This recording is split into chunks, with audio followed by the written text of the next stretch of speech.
Hello everyone, I am Monica Dattatreya Mohite. Today I will be presenting on layered architecture for client server systems. This topic belongs to the subject of distributed and cloud computing, and it is one of the most important concepts in understanding how applications are built. In this presentation, I will walk through what layered architecture means, its structure, benefits, challenges, best practices, and some real world examples.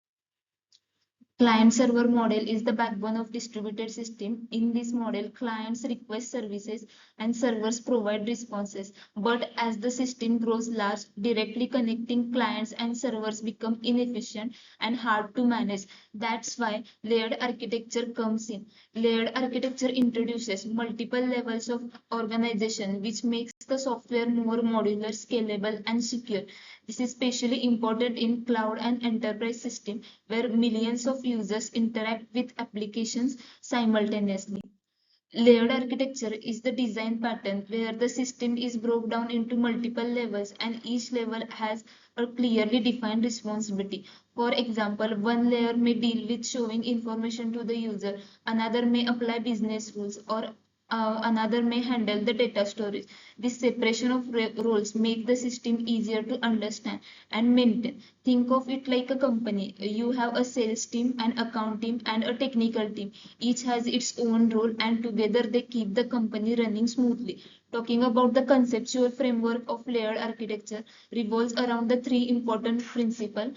First one is the division into levels. Each application is divided into levels or layers, and each layer has its own specific task. For example, instead of writing code that mixes user interfaces, business rules, and database operation all in one place, we separate them. This makes the system much more organized, just like dividing work in company into departments. A second one is the separation of concerns. This is the most powerful principle. Each layer focuses on solving one type of problem. The presentation layer deals only what the user sees. The business layer focuses on the logic rules, and the data layer handles only the storage and the retrieval. By separating responsibilities, the system becomes less confusing, easier to debug, and much more manageable. Third one is the independent of layers.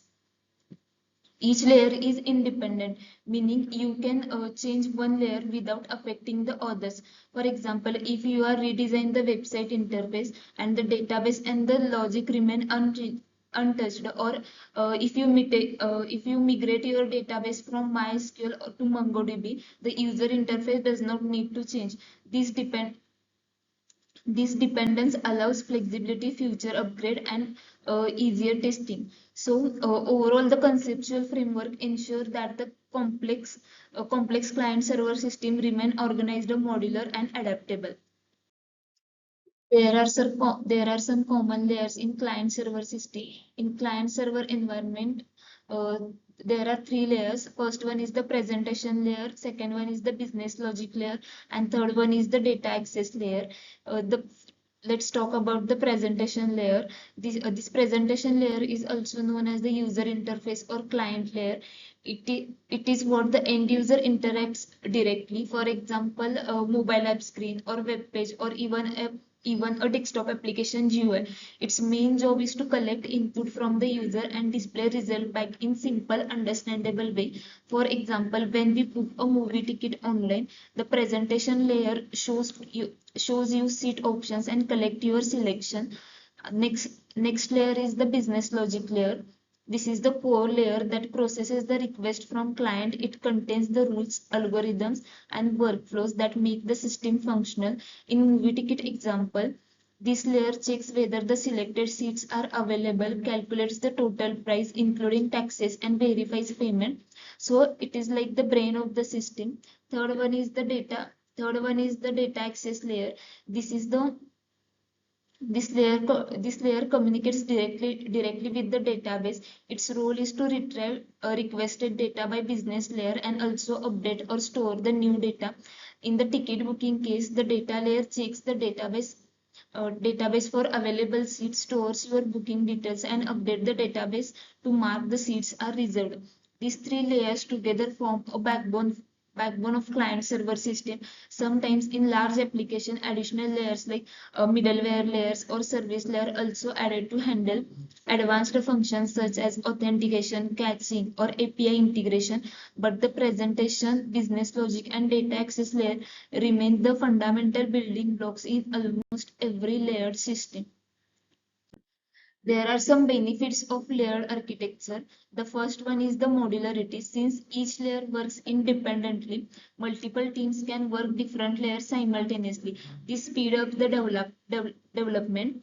Scalability. As demand grow, we can expand one layer such as data layer without changing the others. This is why layered architecture is so widely used in cloud systems. Another one is the security. Each layer has its own boundaries. We can apply security rules at multiple levels. For example, data can be encrypted at data layer while user authentication happens at the presentation layers. These advantages make the layered architecture a natural choice for large scale applications. But layered architecture is not perfect. There are some challenges too. First one is the performance overhead. Requests and responses have to pass through multiple layers, which sometimes introduce delays. Complexity in management.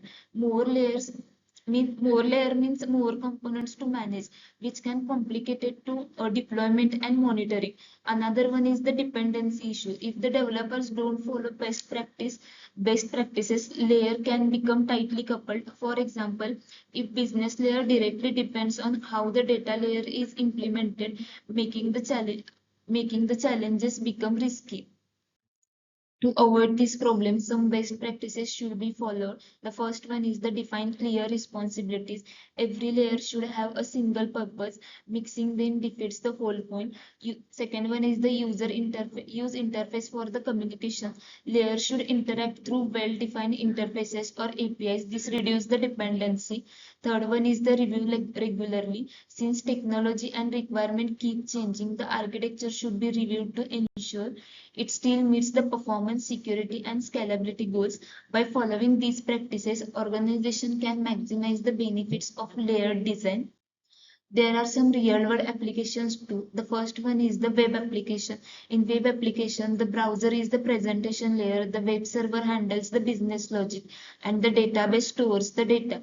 Another one is the microservices. Even though microservices seem different, each service has its own layered design internally. Third one is the enterprise system. In large industries like banking or healthcare, layered design helps manage complex processes such as transactions, user management, and reporting. This shows that the layered architecture is not just a theory, it's actively used in almost every modern software system. According to this, here we conclude that layered architecture plays a crucial role in building client-server system. Its separation of concern improves modularity, scalability, and security, making it suitable for both traditional applications and as well as modern cloud-based solutions. While it has challenges like performance overhead and complexity, these can be managed by some good practices. As we move into the future with micro serverless computing and advanced cloud platforms, the layered approach will continue to evolve, but its core principle will always remain relevant. Thank you.